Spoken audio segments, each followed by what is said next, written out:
warahmatullahi wabarakatuh. Innal hamdalillah nahmaduhu wa nasta'inuhu wa nastaghfiruhu wa na'udzu billahi min syururi anfusina wa min sayyiati a'malina. May yahdihillahu fala mudhillalah wa may yudlil fala hadiyalah. Asyhadu an la ilaha illallah wahdahu la syarikalah wa asyhadu anna Muhammadan abduhu wa rasuluh la nabiyya ba'da. A'udzu billahi minasyaitonir rajim. Ya ayyuhalladzina amanu taqullaha haqqa tuqatih wa la tamutunna illa wa antum muslimun. Ya ayyuhalladzina amanu taqullaha wa qulu qawlan sadida yuslih lakum a'malakum wa yaghfir lakum dzunubakum. Wa may yuti'illaha wa rasulahu faqad faza fawzan azima. Allahumma sholli ala Muhammad wa ala alihi wa sahbihi ajmain. Amma ba'du, ibu dan anakku sekalian, alhamdulillah Allah pertemukan kita kembali pada kesempatan ini. Masya Allah, di luar mendung ya Bu ya. Sepertinya sudah mulai pratek-pratek turun hujan. Allahumma shayban nafi'an. Mudah-mudahan Allah karuniakan kepada kita hujan yang bermanfaat, baik untuk urusan dunia kita, terlebih-lebih untuk urusan akhirat kita. Karena bagi orang yang beriman, turunnya hujan pun akan menambah keimanannya. Bagi orang-orang yang beriman, ketika hujan turun pun maka akan menambah kebaikan untuknya. Baik, sholawat serta salam semoga tercurah kepada Nabi kita Nabi Muhammad Sallallahu Alaihi Wasallam, para sahabatnya, keluarganya, serta para pengikutnya. Dan terus kita memohon kepada Allah Subhanahu Wa Taala, meminta kepada Allah Subhanahu Wa Taala agar kita menjadi pengikut beliau sampai akhir kehidupan kita. Ibu, siapapun kita yang duduk di sini, maka tidak mungkin seumur hidupnya dia tetap diam di rumahnya, nggak kemana-mana. Ada yang duduk di sini seumur hidupnya nggak pernah kemana-mana? Nggak pernah kemana-mana, nggak pernah tadi keluar kota, nggak pernah ke Bandung, nggak pernah ke Surabaya, nggak pernah kemana-mana. Ada yang di rumah saja nggak kemana-mana? Kita adalah makhluk sosial, diciptakan oleh Allah Subhanahu Wa Taala tadi seperti itu. Maka kemungkinan besar kita akan tadi meninggalkan rumah kita dan kita melakukan bepergian. Dan Allah Subhanahu Wa Taala ketika kita melakukan bepergian, Allah mengingatkan kepada kita di dalam surat Al-Jumu'ah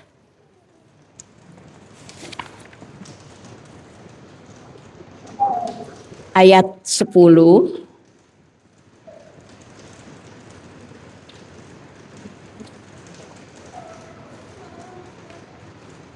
Ada yang sudah ketemu? Atau panitia tolong bantu dibacakan surat Al-Jumu'ah ayat 10. Surat 62 ayat 10.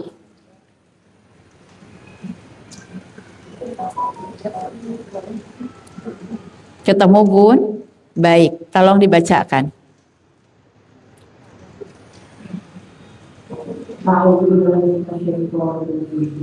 Apabila sholat telah dinaikkan, maka lihat, perhatikan baik-baik. Allah Subhanahu Wa Taala saja memerintahkan kepada kita. Silahkan, kata Allah Subhanahu Wa Taala, apabila sholat kalian sudah ditunaikan, fa idza qudiyatis sholat, maka apabila katanya sholat sudah kalian kerjakan, sholat sudah kalian tunaikan, maka Allah Subhanahu Wa Taala mengingatkan, maka fangtasiru fil ardi, silahkan kalian bertebaran di muka bumi. Sok mangga mau healing kemana? Ya, mau jalan-jalan kemana? Silahkan, kata Allah, silahkan. Hayo, mau jalan-jalan kemana? Entah itu safar karena ada safar ibadah, misalnya umroh, misalnya tadi haji, atau safar ibadah misalnya untuk menyambung tali silaturahim, ya, untuk mengunjungi keluarga kita, untuk mengunjungi teman-teman ayah ibu kita, ya, atau sekedar tadi safar yang sifatnya healing, halan-halan Bu, mak paling seneng nih halan-halan. Tapi tolong perhatikan nanti kalau lagi healing-healing halan-halan kata Allah Subhanahu wa taala tetap ya kamu banyak-banyak ingat Allah. Ya, lanjutkan ayatnya.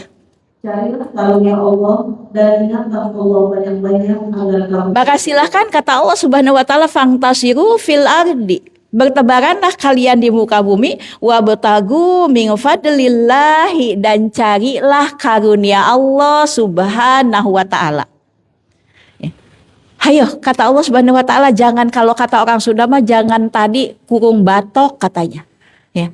Enggak pernah kemana-mana silahkan enggak masalah boleh kok kata Allah Subhanahu wa taala.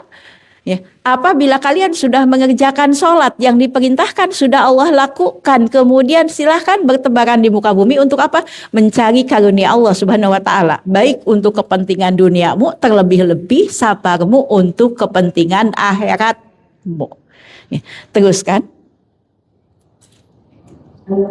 Masih tadi sedikit lagi, carilah karunia Allah Subhanahu wa taala, terus Carilah karunia Allah dan ingatlah Allah banyak-banyak agar. tetapi ketika engkau bertebaran di muka bumi, jangan sampai perintah Allah ditinggalkan, jangan sampai perintah Allah dilanggar. Oleh karena itu ketika engkau tadi bertebaran di muka bumi, kata Allah Subhanahu wa taala, hayo tetap hendaklah kalian wadzkurullaha katsiran. Banyak-banyaklah mengingat Allah Subhanahu wa taala. Supaya apa? La'allakum tuflihun, agar kalian mendapat kemenangan. Maka di antara karunia Allah Subhanahu wa taala, kita diizinkan untuk bertebaran di muka bumi.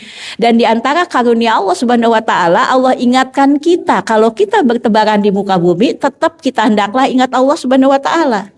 Allah mulai ketika sebelum menyuruh kita tadi untuk bertebaran di muka bumi, maka Allah ingatkan kepada kita tentang sholat.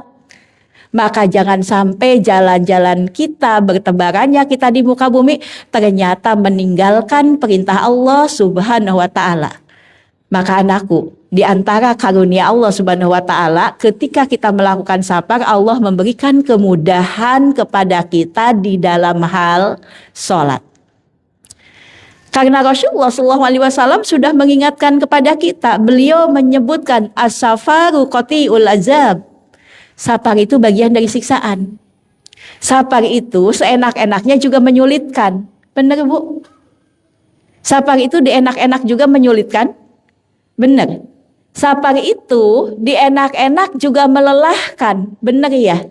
Apalagi emak-emak la haula wala quwata illa billah. Emak-emak kalau mau halan-halan ya Allah. Ya. Itu halan-halannya minggu depan mikirnya udah dari sekarang situ bawa apa, situ bawa apa, situ bawa apa. Ya. Insya Allah. Kalau bisa mah kulkasnya dibawa gitu ya. Kulkasnya dibawa, segala dibawa, kompor dibawa, panci dibawa. Ternyata yang model begini bukan cuma mak-mak doang, bapak-bapak juga kadang-kadang tadi begitu. Ya. Insya Allah. Relawan kami insya Allah besok berangkat ke daurah nasional. Tadi daurah, tadi relawan nasional kedua. Ya Allah Bu, kirain cuma mak-mak doang, ternyata bapak-bapak juga ramai. Di sono nanti dingin, suhunya 20 derajat Celcius. Jangan lupa lah bawa kopi, bawa jahe, bawa energen, bawa apa. Ampe-ampe bawa kompor, bawa panci. Dan ternyata memang begitulah ketika Rasulullah SAW menyebutkan kepada kita bahwa safar itu bagian dari ajab. Oleh karena itu ketika kita safar di antara karunia Allah Subhanahu wa taala, Allah memberikan kepada kita kemudahan untuk melakukan syariatnya. Di antara kemudahan yang diberikan oleh Allah Subhanahu wa taala. Kok safar itu bagian dari ajab sih? Dan ini ditanyakan oleh para sahabat, ya Rasulullah, apa yang dimaksud bahwa safar itu potongan ajab? Maka apa kata Rasulullah SAW? Beliau menyebutkan, bukankah ketika kalian sedang safar, kalian tertahan dari rasa kantuk kalian, tertahan dari lapar kalian, maka itulah yang dimaksud safar itu bagian dari ajab. Benar Bun? Kalau kita lagi safar itu tertahan dari kantuk kita, ya Jangankan kita naik kendaraan umum, kita tadi tidur di samping suami nyetir aja lagi enak-enak baru keliup. Suami ngerem ngedadak, Bu. Shoot, astagfirullah gitu ya. Kemudian ditanya, ada apa? Nggak ada apa-apa. Situ suruh nemenin malah tidur katanya. Begitu juga ketika kita sedang safar itu bisa jadi kita tertahan dari lapar. Benar? Kalau kita tadi safar kadang-kadang kita tertahan dari lapar. Mau bawa macam-macam dari rumah, kata suami nggak usah bawa macam-macam, tak gampang beli di jalan. Begitu kita lapar kita ngajak, "Pak, kita makan dulu. Bi, makan dulu." Kata suaminya, "Iya nanti kita depan cari rumah makan ya." Begitu nyampe rumah makan, rumah makannya rame banget. Susah parkir, kata suaminya, susah parkir. Kita cari lagi aja ya di depan. Begitu nyampe depan ternyata ada rumah makan kosong, parkirannya kosong. Kata suami apa? Kok kosong ya? Jangan-jangan nggak enak. Akhirnya sampai ke tujuan, lapar belum makan. Maka itulah potongan azab. Itulah sebabnya Allah yang Maha Rahman, Allah yang Maha Rahim memberikan kemudahan bagi kita. Safar itu tadi potongan azab, menyulitkan, melelahkan. Maka Allah karuniakan kepada kita kesempatan ketika kita safar untuk sementara sisi lain tetap kita diperintahkan untuk mengingat Allah.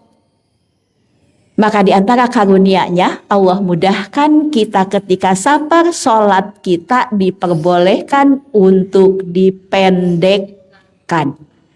Itulah yang disebut qashar. Dipendekkan yang mana? Yang sholat 4 rakaat dipendekkan menjadi 2 rakaat. Yang 4 aja ya Bu. Yang 3 sama yang 2 jangan dikosor. Ya, entar yang 2 dikosor, sholat subuhnya cuma 1 rakaat, sholat maghrib 1,5 katanya ya. Jadi yang hanya dikosor adalah yang 4 rakaat. Dari mana pendalilannya? Kita dapatkan di dalam Al-Quran, di dalam surat An-Nisa ayat 101, surat 4 ayat 101.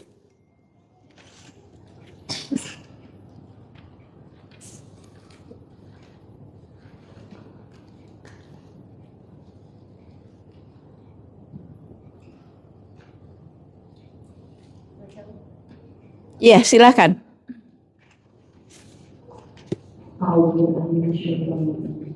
Dan apabila kamu berpergian di bumi, maka tidaklah berdosa kamu mengkosor seorangmu. Maka Allah Subhanahu wa taala menyebutkan, mengingatkan kepada kita tadi, junahun antak suru minas solati. Maka tidak ada dosa kalau kalian mengkosor sholat kalian, katanya. Teruskan. Jika kamu takut diserang orang kafir, sesungguhnya orang kafir itu adalah musuh yang nyata bagimu. Ini awal diperintahkannya qashar. Jadi qashar diperintahkan itu dulu, penyebabnya adalah ketika Mekah belum dikuasai oleh Rasulullah SAW, sehingga ketika kaum muslimin bepergian khawatir dikejar orang kafir, khawatir dibunuh oleh orang kafir, khawatir diganggu oleh orang kafir, maka sholatmu qashar saja, kata Allah Subhanahu wa taala. Ini sebelum Mekah dikuasai oleh kaum muslimin. Maka ketika Mekah sudah dikuasai oleh kaum muslimin, Umar bin Khattab pun bertanya, "Ya Rasulullah, dulu kita mengqashar sholat itu karena khawatir kepada musuh. Sekarang Mekah sudah kita kuasai, kita tidak takut lagi dengan musuh. Kenapa sholat masih diqashar? Kenapa sholat 2 rakaat?" Maka kemudian Rasulullah SAW pun menyebutkan shadaqatun tasadduqallahu biha alaikum faqbalu shadaqatuha. Kata Rasulullah SAW, itu sedekah dari Rob kalian, itu hadiah dari Rob kalian, katanya. Maka ambillah oleh kalian sedekahnya. Maka ambillah tadi oleh kalian tadi kemudahan dari Allah Subhanahu wa taala, ambil dari Allah Subhanahu wa taala sedekah, pemberian dari Allah Subhanahu wa taala. Jadi dulu sholat yang 4 rakaat kalau lagi melakukan perjalanan boleh dikosor jadi 2 rakaat, penyebabnya karena khawatir kepada musuh.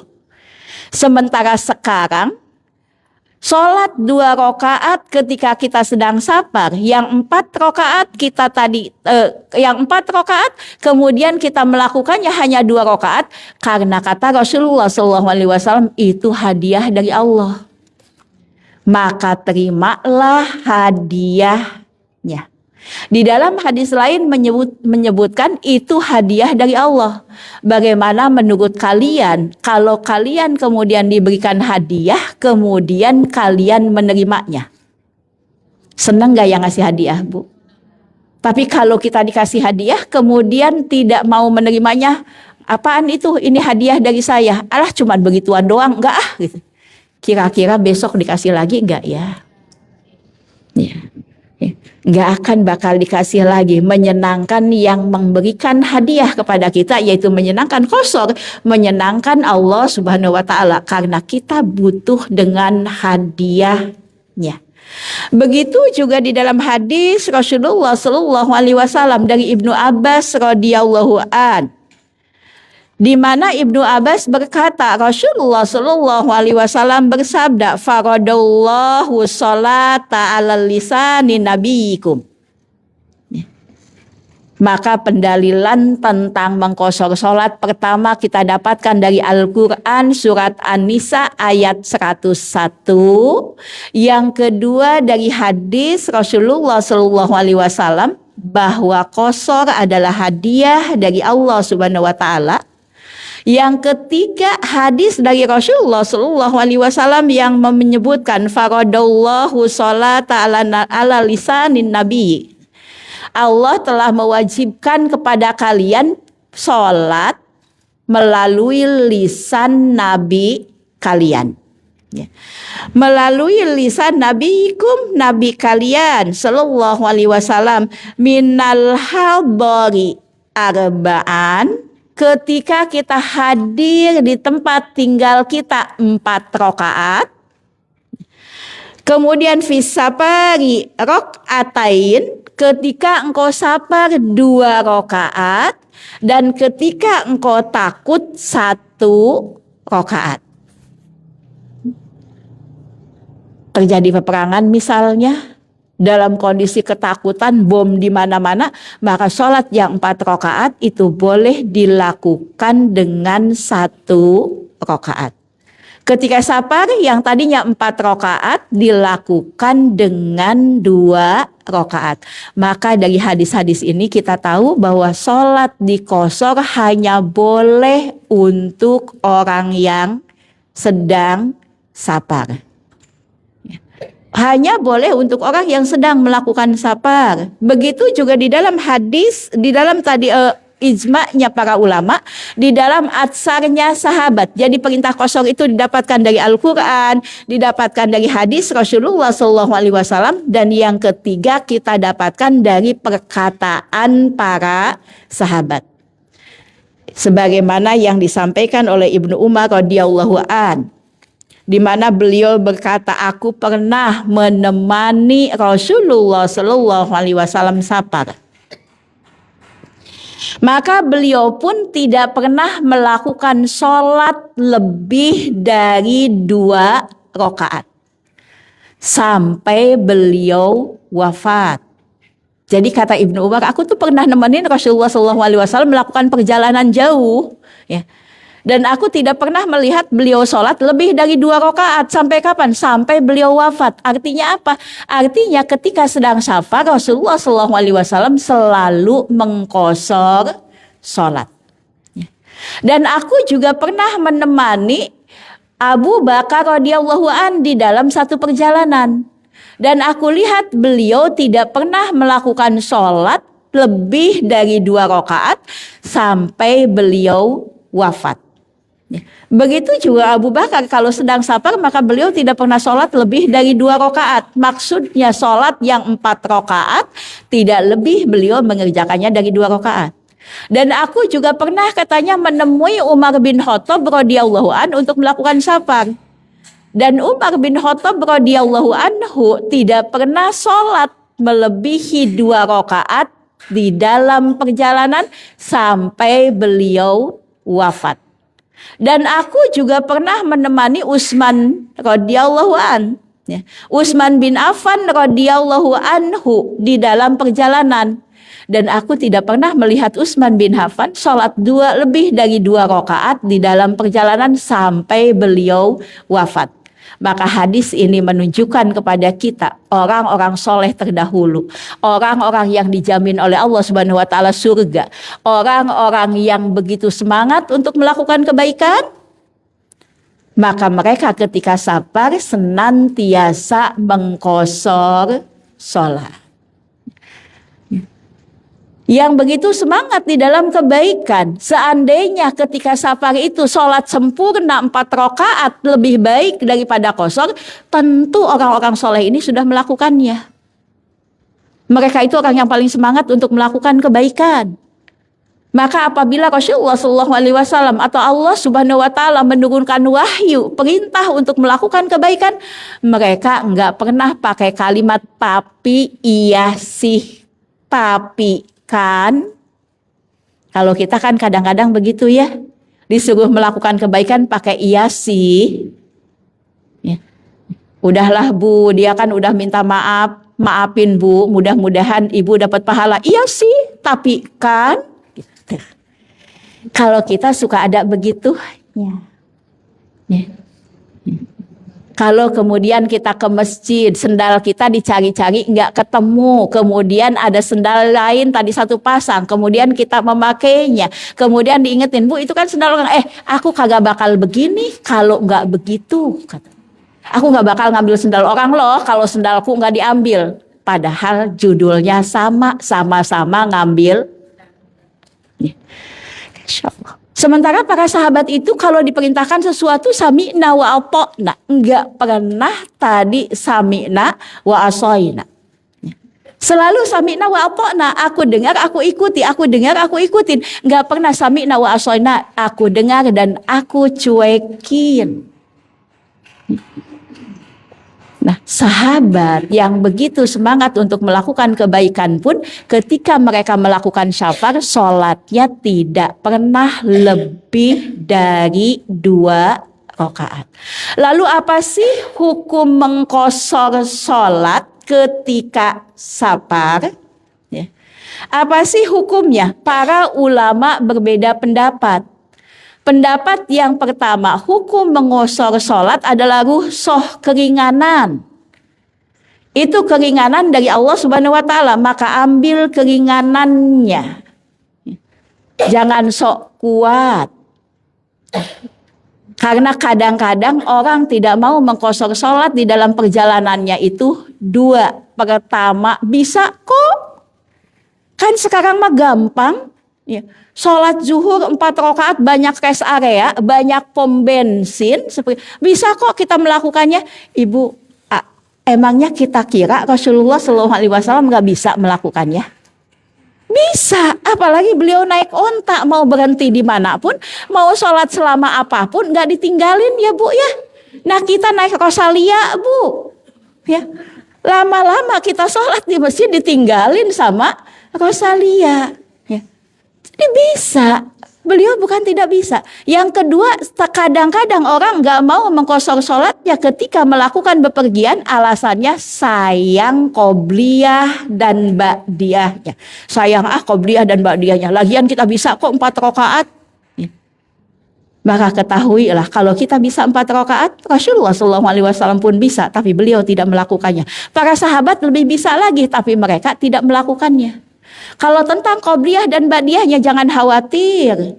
Karena Rasulullah SAW menyebutkan kepada kita, barang siapa yang terbiasa melakukan sebuah amalan, mendawamkan sebuah amalan, ya, dia sudah terbiasa melakukannya, maka dia tetap akan mendapatkan pahalanya ketika dia sakit, sebagaimana ketika dia sehat, dan dia pun tetap akan mendapatkan pahalanya ketika dia safar, sekalipun dia sedang mukim. Ya, jadi sebagaimana kita dapat kalau mukim kita kerjakan qobliyah dan ba'diyah, maka ketika kita safar tidak mengerjakan qobliyah dan ba'diyah, tetap kita akan mendapatkan pahalanya. Asal waktu kita enggak kemana-mana di rumah, qobliyah dan ba'diyahnya didawamkan, dibiasakan. Itu keuntungan membiasakan amal-amal kebaikan. Maka satu saat kita tidak bisa melakukannya. Ibu biasa Senin, Kemis, Senin, Kemis, Senin, Kemis. Saat ini hari Kemis ini ibu enggak puasa. Kenapa? Lagi minum obat Mi. Saat ini ibu enggak puasa. Kenapa? Tidak diizinkan oleh suami. Saat ini ibu enggak sedang puasa. Kenapa?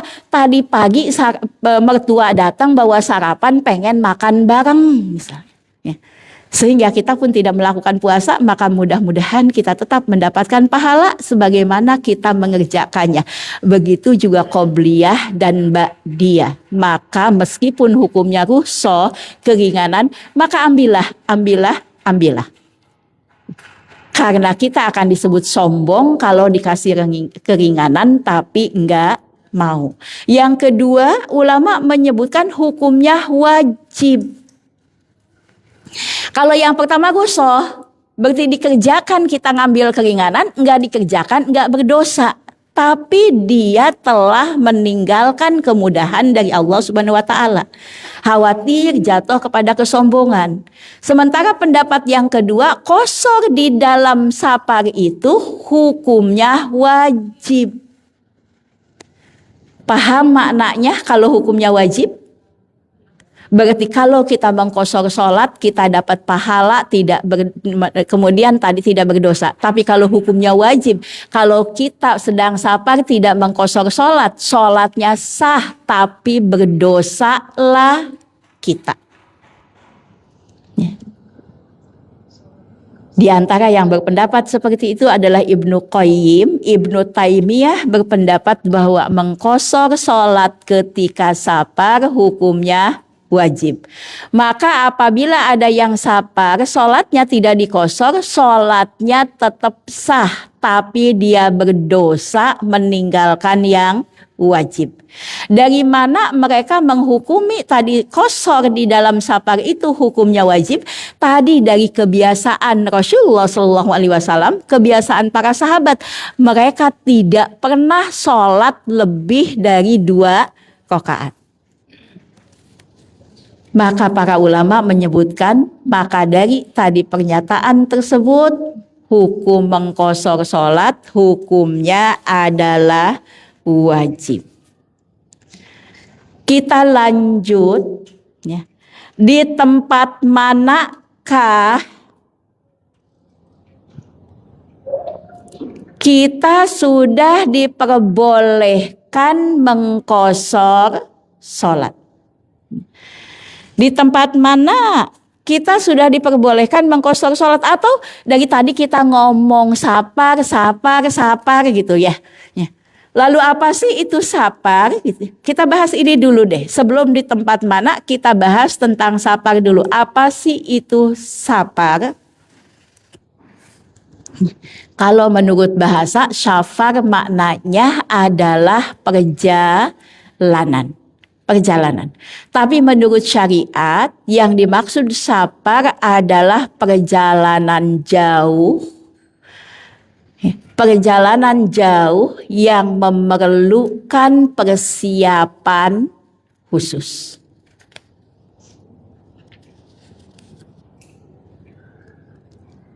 Kapan seseorang itu disebut safar? Maka para ulama membaginya menjadi 2. Yang pertama, safar itu kata para ulama dikembalikan kepada urf. Jadi kapan seseorang itu disebut safar? Dikembalikan kepada urf. Urf itu kebiasaan masyarakat setempat.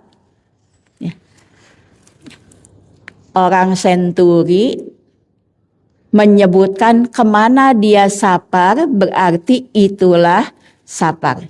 Jadi kebiasaan masyarakat setempat, menurut kebiasaan masyarakat setempat, kemana sih disebut sapar.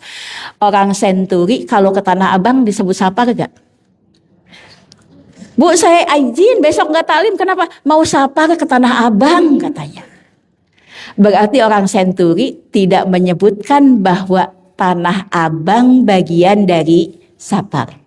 Karena kalau disebut Tanah Abang bukan bagian dari sapar, berarti ke Tanah Abang tidak boleh mengqashar sholat. Tapi kalau orang Senturi ke Bandung, ke Solo, ke Tegal, nyebut sapar gak? Nyebut sapar, berarti kebiasaan uruf setempat. Ternyata tadi disebutkan ke Bandung, ke Cirebon, ke Tegal, ke Solo, ke Surabaya, itu disebut sapar, berarti itulah yang disebut sapar. Ini pernyataan pertama, yaitu bepergian yang memerlukan persiapan khusus. Saya contohkan begini. Kalau kita kemudian nih panitia, misalnya ibu-ibu nanti pulang taklim kita jenguk teman kita yang lagi dirawat di rumah sakit. Di mana Bu? Hermina Grand Wisata, sebutlah begitu. Ya. Maka kita nggak pikir panjang, ya udah saya ikut. Kenapa? Karena nggak perlu persiapan khusus. Ya.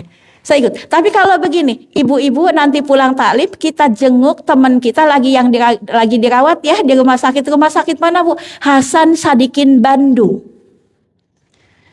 Maka ibu akan berpikir persiapan enggak? Maka kita akan bertanya kapan berangkat ya? Nanti pulang taklim. Aduh aku nggak ikut lah, belum siap-siap. Berarti itu tidak dinilai sapar. Ini pendapat yang pertama, yaitu dikembalikan kepada uruf. Pendapat yang kedua, dibatasi oleh jarak. Ini yang menjadi pendapatnya Imam Asy-Syafi'i.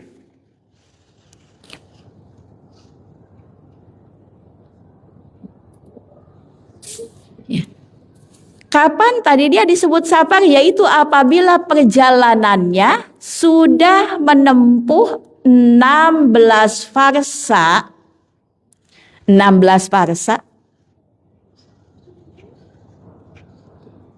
atau 48 mil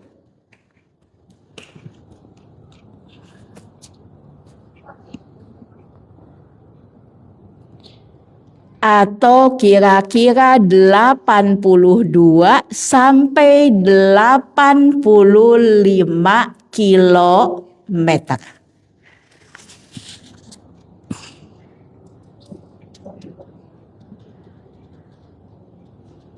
Dari mana kita tadi ulama tadi Imam Asy-Syafi'i di dalamnya mengambil pendapat seseorang itu baru disebut sapar kapan? Kalau perjalanannya keluar kota ya, bukan muter-muter di Bekasi. Ya. Muter-muter di Bekasi seharian, ibu ke Grand Wisata, kemudian ke Senturi, dari Senturi kemana lagi? Pas dihitung tadi dihitungannya, udah 85 kilo, berarti saya udah boleh mengqashar sholat gitu ya.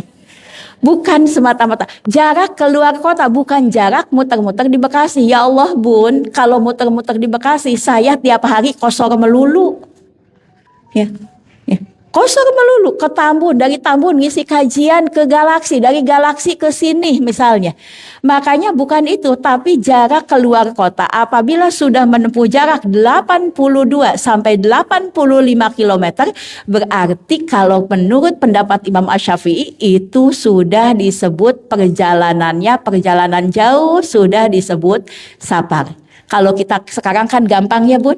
Ya, ibu ketik aja di Google, kemudian tadi misalnya jarak Senturi sampai mana misalnya, sampai kemudian Purwakarta berapa kilometer. Kalau sudah 82 atau lebih, maka berarti itu sudah sapar. Ya. Mereka berdasarkan apa yang dilakukan oleh Ibnu Umar radhiyallahu an. Sebagaimana diriwayatkan oleh Imam Bukhari menyebutkan adalah Ibnu Umar radhiyallahu an, beliau mengqashar sholatnya apabila sudah menempuh jarak 48 mil atau 82 sampai 85 kilometer. Maka itulah yang disebut jarak safar. Kalau kita udah tahu nih, jarak safar itu tadi seperti itu. Lalu di mana kita boleh memulai qashar sholat kita? Apakah kita di rumah ketika kita mau ke Bandung dihitung-hitung ditanyakan ke Mbah Google, Mbah udah jawab sekian kilometer, udah menempuh jarak safar, apakah kita boleh kemudian melakukan sholat qashar di rumah kita? Maka berdasarkan hadis Rasulullah SAW, qashar tidak boleh dilakukan di tempat tinggal kita. Baik ketika kita mau berangkat safar atau pulang safar. Mau berangkat safar nggak boleh nih, mau ke Bandung nih, qashar dulu nih, zuhur 2 rakaat, asar 2 rakaat, baru kemudian berangkat ke Bandung, jalan ninggalin rumah kita. Atau pulangnya begitu, nyampe rumah jamak qashar maghrib dengan isya misalnya, maka itu tidak boleh dilakukan. Lalu di mana kita boleh memulai sholat qashar kita? Kembali kepada segala sesuatu butuh ilmu. Lalu di mana kita boleh mengawali qashar kita? Yaitu apabila kita sudah meninggalkan tempat tinggal kita. Sudah meninggalkan tempat tinggal kita. Sebagian para ulama menyebutkan atap-atap di kampungmu sudah tidak terlihat lagi. Meskipun belum sampai tempat tujuan. Meskipun belum 85 kilometer. Tapi kita sudah tinggalkan tempat kita. Contohnya bagaimana? Contohnya misalnya ibu mau umroh, naik pesawat dari mana? Dari Soekarno-Hatta ke Jeddah. Maka ketika kita mau berangkat, kita tidak boleh sholat zuhur qashar di rumah, apalagi jamak qashar. Qashar saja tidak boleh. Tapi ketika ibu sampai ke bandara, waktu zuhur tiba, maka ibu sudah boleh mengqashar sholat ibu. Kan Bekasi bandara enggak 85 km. Iya, emang enggak 85 km, tapi tujuan kita bukan ke Cengkareng. Tujuan kita kemana? Jeddah. Ya. Maka di bandara sudah kita boleh melakukan qashar. Kenapa? Sudah meninggalkan tempat tinggal kita. Atau begini, ibu dari Senturi, mau kemana? Kita mau ke Bandung misalnya. Ya, mau ke Bandung. Tapi ibu nyamper saya dulu nih bu. Nyamper saya dulu ke Rawalumbu. Kan Senturi ke Rawalumbu paling-paling berapa kilo? Ya. Tapi di Rawalumbu ibu sudah boleh mengqashar sholat. Meskipun belum 85 kilo. Kenapa? Karena tujuan ibu bukan ke Rawalumbu, tapi tujuan ibu ke Bandung. Ke Rawalumbu nyamper saya dulu. Paham ya? Ya, harus keluar dulu dari rumah kita. Harus keluar dulu baru kita dibolehkan untuk mengqashar sholat kita. Tidak boleh dilakukan di rumah. Keluar dulu. Kalau ibu di rumah saya sudah bisa mengqashar sholat. Nih udah zuhur saya numpang sholat dulu ya. Kemudian ibu sholat zuhur 2 rakaat, asar 2 rakaat. Kalau saya tidak boleh. Saya sholat zuhur di rumah saya tetap harus 4. Nanti kalau saya kepengen tadi mengqashar yang asar, yang zuhur nggak boleh. Kenapa saya belum keluar dari rumah saya? Pendalilannya mana? Kita dapatkan hadis dari Rasulullah SAW dari Anas bin Malik, di mana Anas bin Malik menyebutkan sholaitu zuhra ma'an Nabi SAW bil Madinati arba'an. Aku katanya sholat zuhur bersama Rasulullah SAW di mana? Di Madinah. Kan beliau tinggal di Madinah. Maka ketika beliau tadi adalah mau ke Mekah, itu namanya safar. Karena meskipun beliau pernah tinggal di Mekah, sekarang Mekah sudah ditinggalkan, tinggalnya di Madinah. Maka kata Anas bin Malik, kami melakukan sholat 4 rakaat di Madinah. Di rumahnya Rasulullah SAW di Madinah kami sholat 4 rakaat. Kemudian kata tadi Anas bin Malik, kemudian wabizil hulaifah rakaataini. Kemudian kami melakukan sholat di Zulhulaifah 2 rakaat. Ibu yang sudah umroh atau haji kloter pertama, ibu akan tahu antara jarak Madinah dengan Zulhulaifah atau Bir Ali itu belum jalak safar. Ya. Tapi Rasulullah SAW ketika tadi di Madinah beliau sholat zuhur 4 rakaat, kemudian jalan begitu di Zulhulaifah beliau sholat asar 2 rakaat. Jadi paham sekarang ya, di mana kita memulai sholat qashar kita, yaitu apabila kita sudah meninggalkan tempat tinggal kita, meskipun nanti belum nyampe ke jarak safar. Asal memang tujuannya bukan ke Rawalumbuh, tujuannya ke Surabaya, nyamper saya doang ke Rawalumbuh tadi seperti itu. Maka di Rawalumbuh sudah boleh melakukan qashar sholat karena sudah meninggalkan rumah ibu. Masuk ke batasannya. Berapa lama kita boleh mengqashar sholat? Berapa lama sih kita boleh sholatnya 2 seperti itu? Berapa lama zuhur 2, asar 2, isya 2? Berapa lama kita boleh melakukan seperti itu? Para ulama berbeda pendapat. Yang sepakat dulu. Para ulama sepakat selama di perjalanan maka kita diperbolehkan mengqashar sholat. Ini gak ada perbedaan pendapat nih. Semua ulama menyebutkan selama di perjalanan antara Senturi dengan Bandung, maka di sana kalau ketemu sholat zuhur, ketemu sholat asar, ketemu sholat maghrib, ketemu sholat isya, maka selama itu kita boleh mengqashar sholat kita. Kita belum berbicara tentang jamak ya, nanti kita bicara tentang qashar dulu.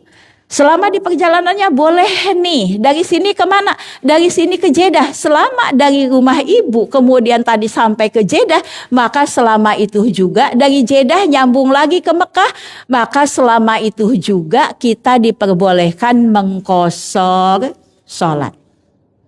Ulama beda pendapat ketika sudah sampai tujuan. Ketika sampai tujuan, berapa lama kita boleh mengqashar sholat? Ternyata ini terpecah menjadi 96 pendapat. Saya sampaikan pendapat yang besar saja. Yang pertama, kalau kita sudah sampai tujuan, mengqashar sholat itu menurut pendapat yang pertama 3 hari. 3 hari. Hari pertama misalnya ibu kemana? Ibu ke Surabaya, ngantar anak dapat kuliah di Surabaya nanti saya ngantar anak tadi berangkat ke sono, nemenin dulu di kosannya.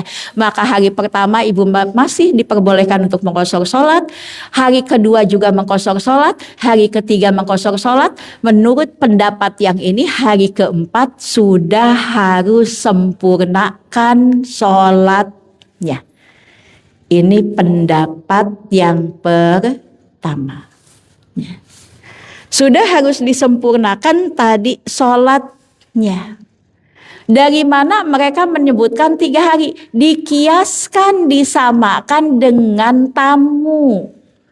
Kata Rasulullah SAW, tamu itu dimuliakan 3 hari. Tamu itu dimuliakan 3 hari. Maka ketika kita melakukan safar, tinggal di satu tempat, kita disamakan dengan seorang tamu. Oh, tamu itu dimuliakan 3 hari. Ya. Hari pertama, Masya Allah, mau makan apa bu? Mau masak apa bu? Mau cuci piring? Nggak usah. Itu hari pertama. Ya. Dimuliakan tadi seperti itu. Hari kedua, kita mau ngelihat tadi lantai kotor, kita nyapu. Nggak usah bu, duduk aja nggak apa-apa. Baju dicuciin. makan disiapin, itu hari kedua. Hari ketiga udah tadi baju masih tadi dicuciin, diangkatin, masak sudah mulai tadi masak juga masih dikasih makanan tadi sudah dijamu dan sebagainya. Hari keempat maka tadi udah sono masak sendiri. Maka berdasarkan dikiaskan kepada hadis ini, mereka mengatakan tamu itu mengqashar sholat di tempat tadi berhentinya, di tempat singgahnya, di tujuannya. Kalau dari sini tujuannya ke Surabaya, di Surabayanya itu 3 hari. Ini pendapat yang pertama. Yang kedua, 19 hari. 19 hari sebagaimana yang menjadi pendapatnya Ibnu Abbas. Beliau membawa dalil hadis Rasulullah Shallallahu Alaihi Wasallam yang diriwayatkan hadisnya oleh Imam Muslim yang menyebutkan Nabi bermukim di Tabuk selama perang Tabuk selama 19 hari.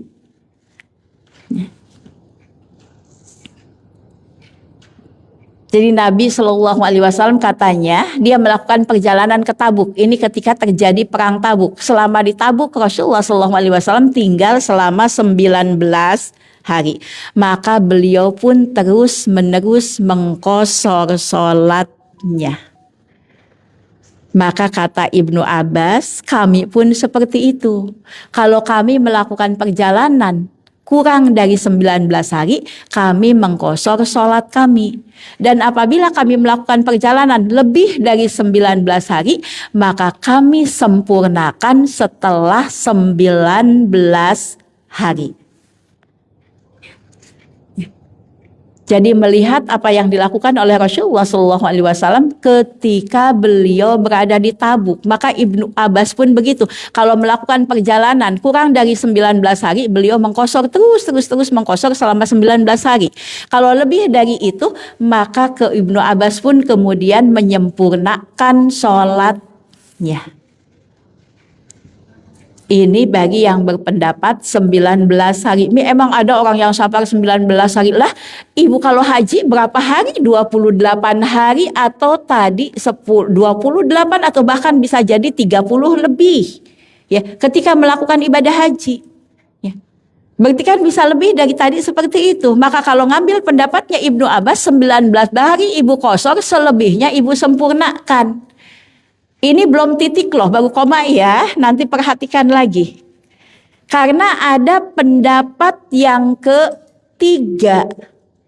Apa pendapat yang ketiga? Tidak ada batasan. Selama kita tidak berniat mukim di sana, selama kita tidak berniat untuk meninggal, tetap tinggal, bukan meninggal. Tetap tinggal di sana, maka selama itu juga kita boleh mengqashar sholat. Kata ulama yang berpendapat yang ketiga tidak ada batasan, maka mengatakan sholatnya Rasulullah SAW di Tabuk tidak boleh dijadikan patokan. Karena beliau di sana 19 hari, bisa jadi kalau lebih dari 19 hari beliau tetap mengqashar sholatnya katanya. Cuman qadarullah saja beliau di sana tinggalnya 19 hari. Jadi nggak bisa buat batasan. Terus bagaimana? Tidak ada batasan waktunya. Selama kita tidak mau mukim di sana, tidak mau tinggal jadi orang sana, maka selama itu jugalah kita diperbolehkan untuk mengqashar sholat. Contohnya kita pulang kampung selama seminggu di kampung, maka selama itu juga kita diperbolehkan untuk mengqashar sholat.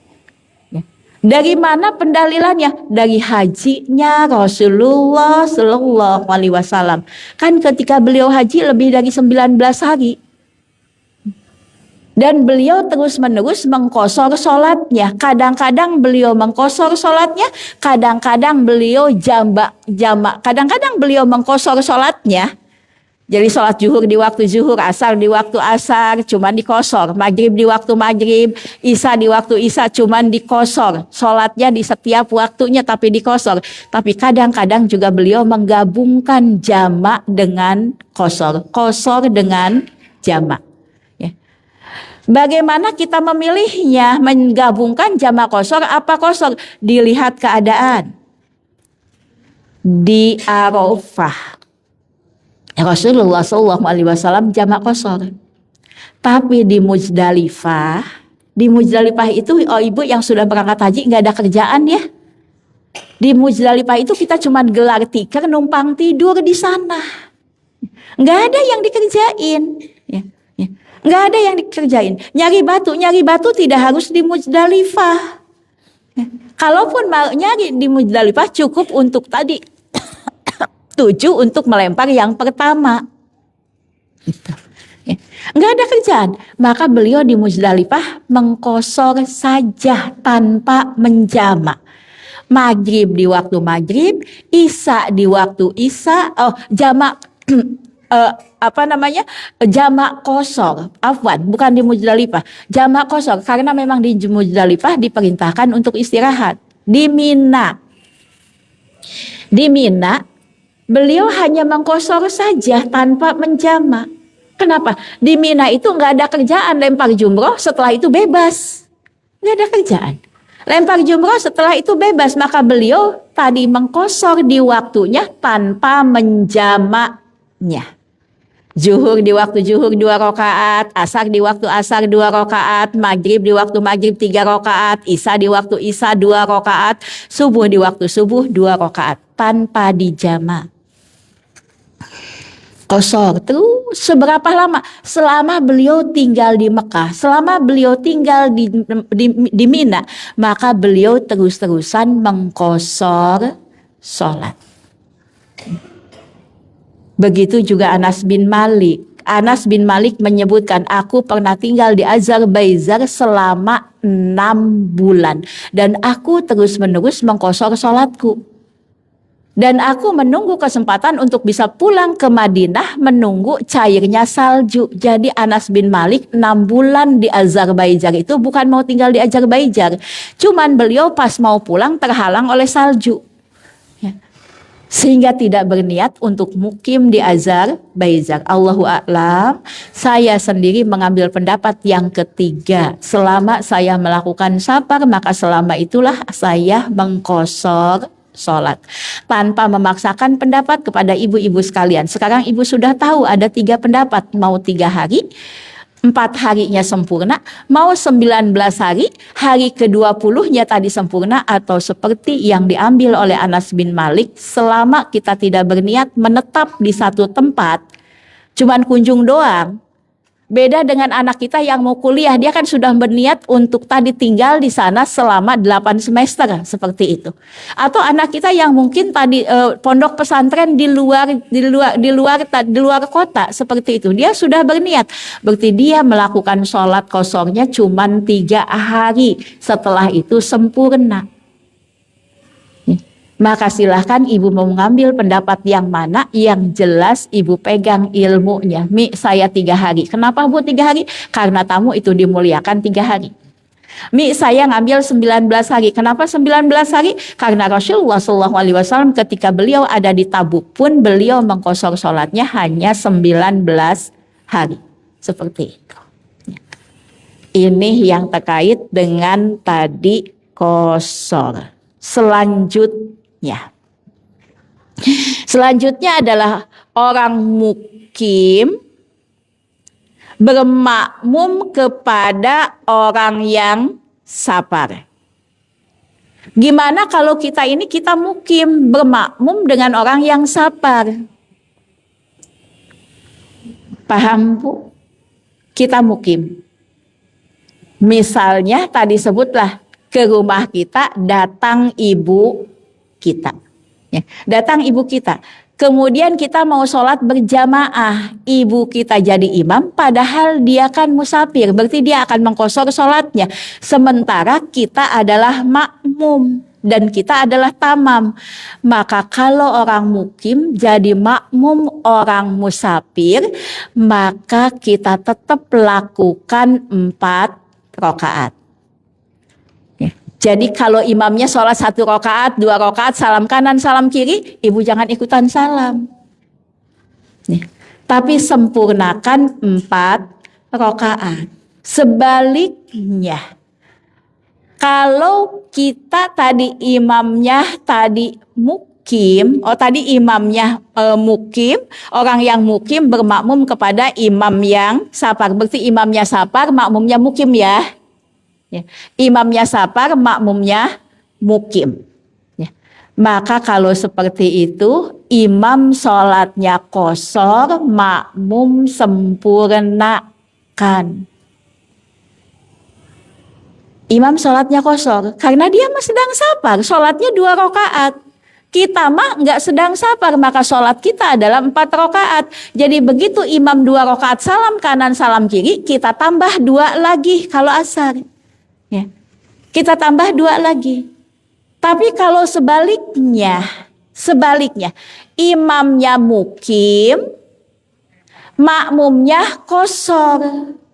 Imamnya mukim, makmumnya qashar. Contoh yang paling mudah bagaimana? Kalau kita umroh, kalau kita haji, kalau kita umroh, kan kita musafir. Sementara sesudesnya mukim. Sesudesnya orang sono mukim. Sesudes sholat 2 rakaat. Kita sholat di Masjidil Haram, maka kita juga ikut 4 rakaat.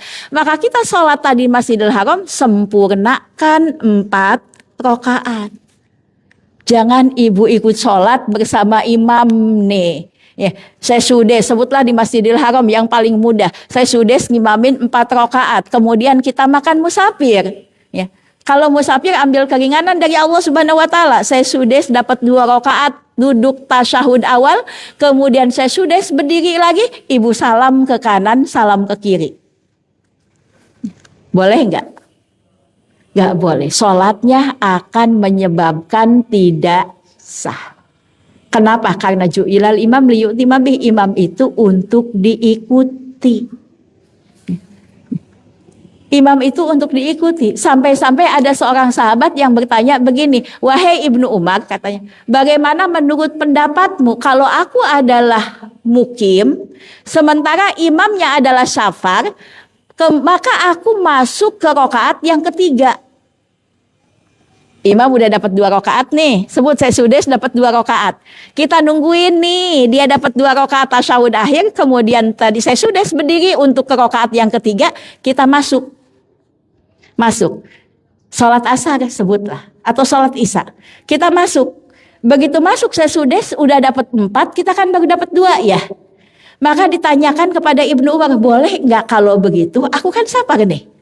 Kan kalau safar sholatnya 2. Bolehkah ketika imam 4 rakaat tasyahud akhir, dan aku baru dapat 2 rakaat tasyahud awal, nanti imam salam, aku juga ikut salam. Kan sama 2. Ya. Nggak mendahului imam. Ya. Enggak mendahului imam, boleh enggak begini katanya. Maka kemudian Ibnu Umar pun tertawa, enggak, kamu tetap harus sempurnakan. Ya. Kamu harus sempurnakan. Ya. Ini ketika kita berimam kita jadi makmum kepada imam yang sholatnya sempurna, maka kita juga ikut sempurnakan. Tapi kalau kita satu kamar 4 orang di kamar sholat berjamaah, berarti kembali sholatnya kita qashar. Paham ya? Sampai di sini yang terakhir yang terkait dengan sholat qashar, mendulang sholat kita ketika safar, yaitu yang terakhir kalau kita mengqashar sholat maka rawatibnya hilang. Tidak diperkenankan melakukan sholat sunnah. Sebagaimana pendalilan kita dapatkan masih dari Ibnu Umar radhiyallahu an, di mana Ibnu Umar menyebutkan, aku pernah menemani Rasulullah Shallallahu Alaihi Wasallam di dalam perjalanan, maka aku tidak pernah melihat beliau sholat lebih dari 2 rakaat. Tidak pernah katanya melihat beliau sholat lebih dari 2 rakaat. Artinya ketika beliau mengqashar sholat, maka beliau tidak melakukan qobliyah dan ba'diyah. Begitu juga ketika ditanyakan kepada Ibnu Umar, apakah kalau aku mengqashar sholat, aku masih boleh melakukan qobliyah dan ba'diyahnya? Maka Ibnu Umar pun kemudian tertawa sambil mengatakan, kalau melakukannya, tentu aku akan sempurnakan sholatku. Yang tidak ada ketika kita melakukan safar dan sholat kita diqashar adalah sholat sunnah qobliyah ba'diyah. Itu yang tidak ada, kecuali qobliyah subuh. Ini nggak pernah ditinggalkan oleh Rasulullah SAW sekalipun beliau sedang safar. Adapun sholat-sholat sunnah yang lainnya tetap diperbolehkan. Kalau kita sedang safar, tahiyatul masjid masih dibolehkan nggak Mi? Boleh. Syukur wudhu masih diperbolehkan nggak Mi? Boleh. Ya. Sholat witir masih diperbolehkan nggak Mi? Boleh. Yang nggak ada itu adalah qobliyah dan ba'diyah. Sampai di sini ada pertanyaan? Silahkan kalau masih ada pertanyaan. Ayo, kenapa tunjuk-tunjukkan?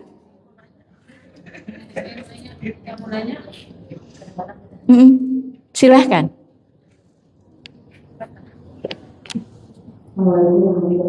Ya, waalaikumsalam warahmatullahi wabarakatuh. Saya kalau kali sekarang ya biasanya kita kalau menggunakan karena lengkap gitu, biasanya sholatnya istighfar 4 rakaat. Setelah tahun ini dan saya juga melakukan sholat sih. Setelah saya mendengar ini,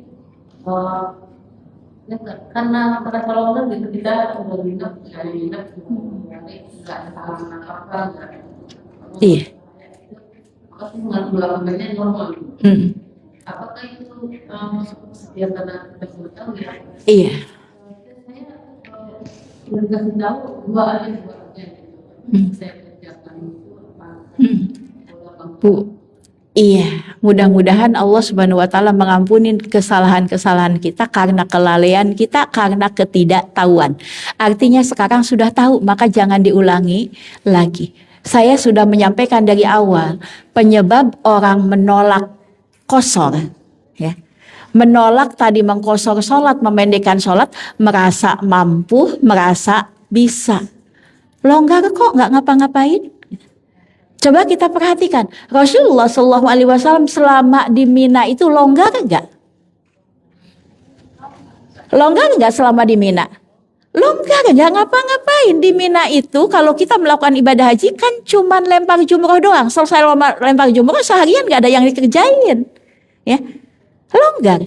Tapi Rasulullah SAW beliau mengqashar sholatnya. Laqad kana lakum fi Rasulillahi uswatun hasanah. Maka cukup bagi kita beliau sebagai sebaik-baik teladan kita. Beliau longgar. Bahkan jangankan sudah di tempat tujuan, di perjalanan pun beliau longgar kok. Beliau melakukan perjalanan naik unta, bisa berhenti di mana saja. Tapi Masya Allah, sekali lagi itu rukhsah dari Allah, kata Rasulullah SAW, itu sedekah dari Allah Subhanahu wa taala. Khawatir kalau kemudian kita menolaknya, apalagi sesudah tahu kita menolaknya, kita termasuk orang yang sombong, tidak mau menerima kemudahan dari Allah Subhanahu wa taala. Sementara di dalam hadis lain beliau menyebutkan, apabila Rabb kalian memberikan rukhsah untuk kalian, ambil rukhsahnya. Ambil kemudahannya. Jadi kalau kemarin-kemarin kita masih melakukannya, semoga Allah Subhanahu wa taala mengampuni kesalahan kita disebabkan ketidaktahuan kita. Tolong diperhatikan baik-baik, ibadah itu bukan masalah longgarnya, masalah sempitnya. Bukan masalah bisanya. Tapi ibadah itu adalah taatnya. Jadi ketika kita sholat ketika safar 2 rakaat itu karena ketaatan kita. Berarti kalau kita sholat ketika safar 4 rakaat berarti kita tidak disebut taat. Meskipun jadi sempurna, tapi karena itu bukan ketaatan, maka tidak bernilai di sisi Allah Subhanahu wa taala. Sekali lagi, mudah-mudahan Allah mengampuni kelalaian kita, kelupaan kita, kebodohan kita yang pernah kita lakukan, dan jangan ulang lagi di sisa umur hidup kita. Seperti itu, ya. Kalau misalnya saya berdiri di Batu, di dalam masjid, kita kan berjamaah. Tadi saya belum jelas. Kita Nah, kalau kita ke Bandung atau ke Puncak ya, mampir di Ta'awun misalnya. Ke Puncak kita mampir di Masjid Ta'awun. Qadarullah di sono sedang ditegakkan sholat zuhur. Ya, di sana ditegakkan sholat zuhur. Maka kalau kita ikut sholat zuhur berarti kita musafir, imamnya adalah mukim. Maka sempurnakanlah sholat kita. Ya. Zuhurnya jadi 4 rakaat, tapi karena kita musafir, setelah sholat zuhur kita selingi dengan qomat, langsung kita sholat lagi untuk asar. Asarnya karena kita sholat sendiri atau bareng-bareng dengan yang musafir lainnya, maka asarnya kita qashar 2 rakaat, gitu. Ya. Ya. Tapi ini kami kan musafir, di sono sedang ditegakkan sholat zuhur berjamaah. Saya sholat tadi sendirian. Kalau bisa jangan sholat sendirian. Kalau sudah ketemu jamaah, ikut jamaah. Kalau mau sholat sendirian karena ibu mau qashar, nanti tunggu selesai sholat jamaah, bikin jamaah baru bersama teman-teman kita yang sama-sama sedang melakukan perjalanan. Seperti itu. Ya, taib. Masih ada? Iya. Ujung, sebentar mic-nya. Iya, waalaikumsalam warahmatullahi wabarakatuh.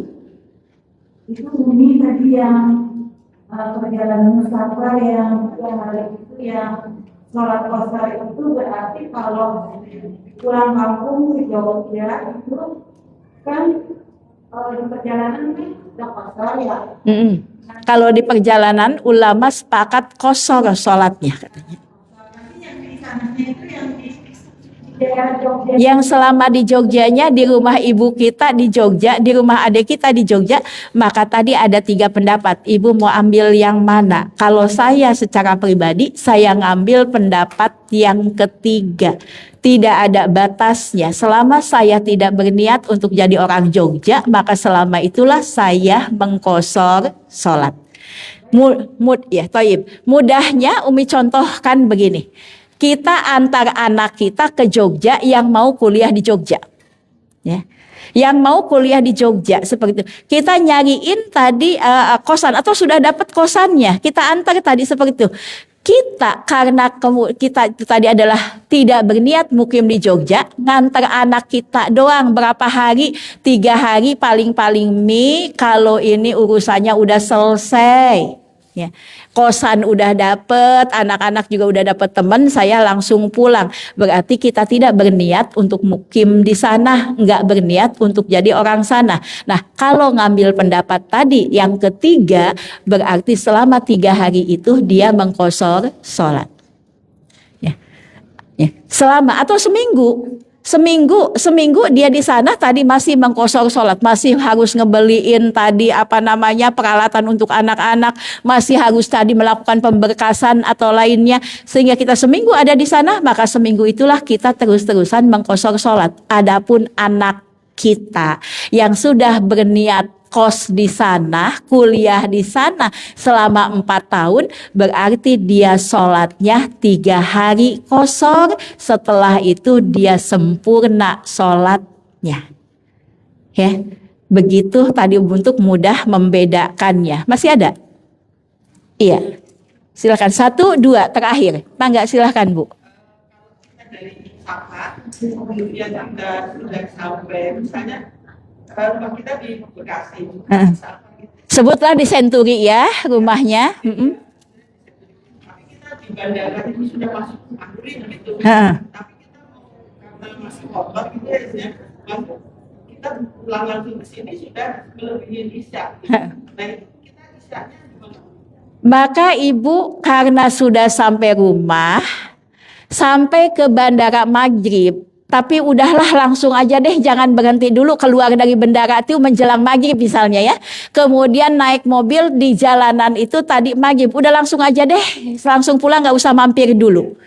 Berarti kita akan ketemu maghrib, ketemu isya, sampai rumah isya, maka kita melakukannya jamak tanpa mengkosornya. Jamak maghrib 3 rakaat, isya 4 rakaat. Menjamaknya. Tapi kalau ibu sampai bandara itu biar nanti nyampe rumah tenang. Tinggal istirahatnya. Apalagi kalau pulang haji, kok saudara-saudara akan nungguin, ya akan nanti sibuk tadi menghadapi menghadapi para tetangga, para saudara dan sebagainya. Biar kita tenang di bandara, kita sholat maghrib dulu, kemudian kita jamak kosor dengan isya.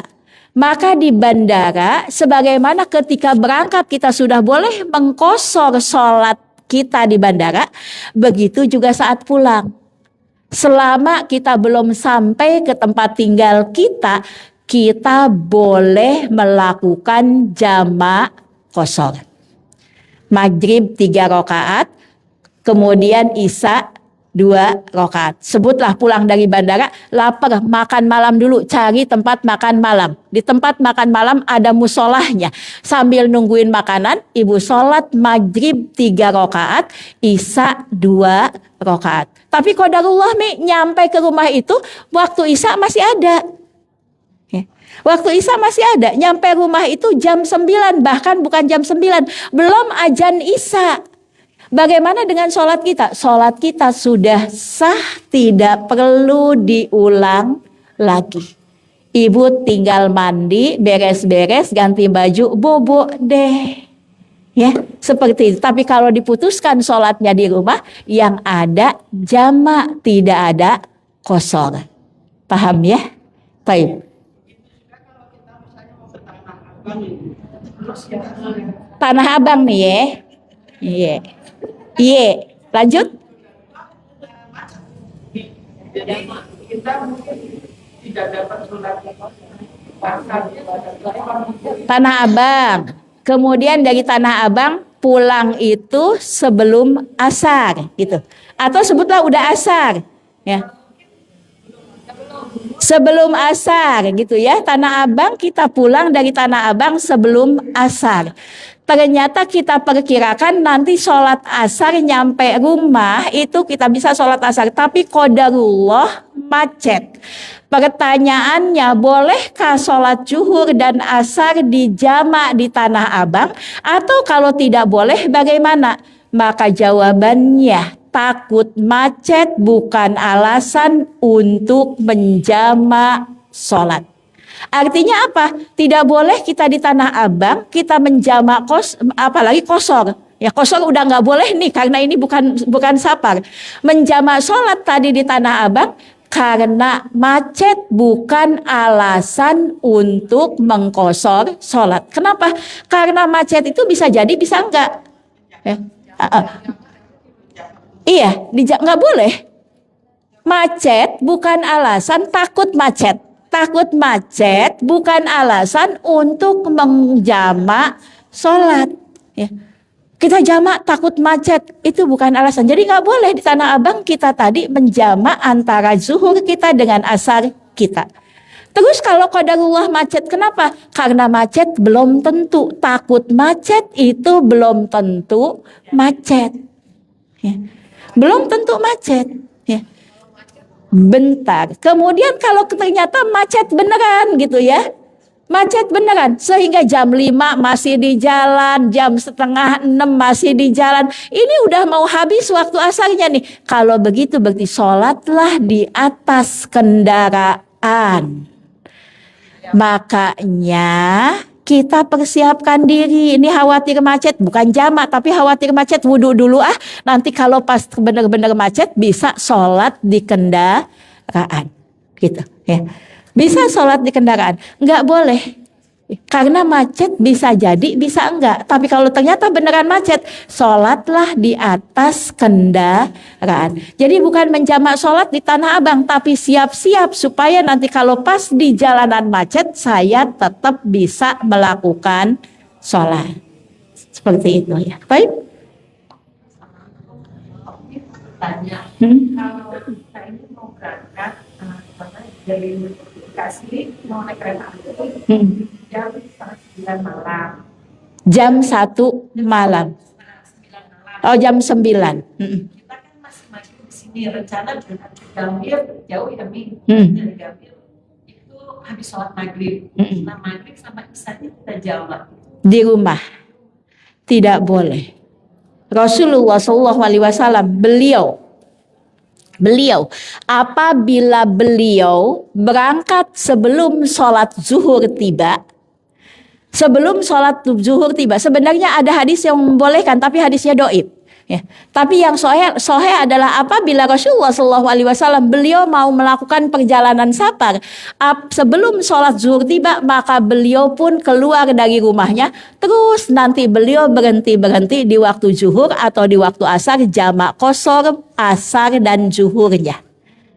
Dan apabila beliau mau berangkat setelah zuhur ya, maka beliau pun sholat zuhur di rumahnya, kemudian beliau berangkat berhenti di waktu asar, beliau mengqashar sholatnya. Beda dengan pulang. Kalau pulang boleh kita menjamak di rumah kita, tapi kalau mau berangkat belum diperbolehkan kita menjamak sholat kita sebelum kita keluar. Yang bisa dilakukan di mana? Yang bisa dilakukan adalah di Gambir. Ibu tadi sholat isya 2 rakaat di Gambir, baru naik kereta. Tapi Mi qadarullah begitu nyampe karena macet, nyampe di Gambir itu jam 9 kurang 5 menit Mi. Udah dipanggil-panggil nama kita. Gitu ya. Udah dipanggil-panggil deh, suruh naik kereta atau sudah ada pengumuman kereta mau berangkat, bagaimana? Naiklah ke atas kereta, nanti sholat isya di atas kereta 2 rakaat. Gitu. Paham ya? Artinya bagaimana? Artinya Rasulullah SAW beliau tidak pernah menjamak sholatnya di rumahnya. Ingat tadi kata Anas bin Malik, aku sholat bersama Rasulullah SAW, sholat zuhur bersama Rasulullah SAW di Madinah. Beliau melakukannya 4 rakaat. Setelah itu beliau berjalan nyampe ke Muzdalifah, sholat asar beliau 2 rakaat. Beliau tidak menjamak sholatnya di waktu zuhur. Tapi kalau pulangnya boleh di rumah, ya. Maghrib dengan isya, ya, kita melakukannya di rumah. Kita jamak tapi tidak boleh qashar. Tapi berangkat tidak boleh kita apalagi menjamak sholat kita, apalagi mengqashar sholat kita. Paham ya? Begitulah petunjuk Rasulullah SAW ketika melakukan perjalanan. Mudah-mudahan kita mencukupkan diri kita dengan petunjuk Rasulullah SAW. Masya Allah, Allah menyebutkan, Allah menyiapkan hadiah yang istimewa apabila kita menjadikan beliau sebagai tadi teladan kita. Laqad kana lakum fi Rasulillahi uswatun hasanah. Untuk siapa? Liman kana yarju, katanya untuk orang-orang yang berharap bertemu dengan Allah Subhanahu wa taala dan mengikuti petunjuk Rasulullah SAW, kesudahannya akan menjadi baik. Maka cukupkan dengan petunjuk Rasulullah SAW. Puaskan diri kita, tundukkan hawa nafsu kita di bawah petunjuk Rasulullah SAW. Cukup, mudah-mudahan di hari ini kita tutup dengan doa kafaratul majlis. Subhanakallahumma wa bihamdika asyhadu an la ilaha illa anta astaghfiruka wa atubu ilaik. Walhamdulillahi rabbil alamin. Assalamualaikum warahmatullahi wabarakatuh. Waalaikumsalam warahmatullahi wabarakatuh.